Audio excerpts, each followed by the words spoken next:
सांबादिक आड़ गंजेई चोराचालाण पड़ा महंगा। खोर्धा अबकारी विभाग मोबाइल यूनिट सारुआ बजार 23 केजी गंजेई जबत करिछि।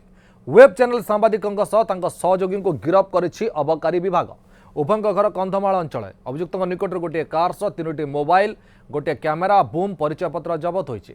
कंधमाल भुवनेश्वर चालाण होता गंजेई सेपरे जातीय राजपथ 16 मलीपड़ा फ्लाईओवर पार्श्वर 22 केजी गंजेई गोटे इनोवा कार एवं एक मोबाइल फोन सह कंधमाल जिला खजुरीपड़ा थाना अंचल सुबल देहुरी को गिरफ्त कर अबकारी विभाग पक्षर सूचना दी जाइए।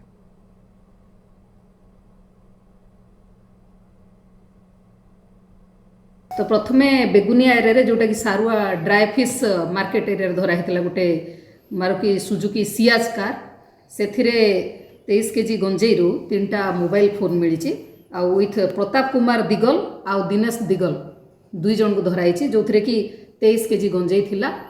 आउ बेसी मुख्य कथा यहाँ जे प्रताप कुमार दिगल जी से अलगा केस रे भी आगु गंजेई केस रे धरा पड़ी एनडीपीएक्स एक्ट आगु भी धरा पड़ी यहाँ सेकेंड थर्ड किसी भी पारे सेटा इन्वेस्टिगेशन रे जना पड़िबो।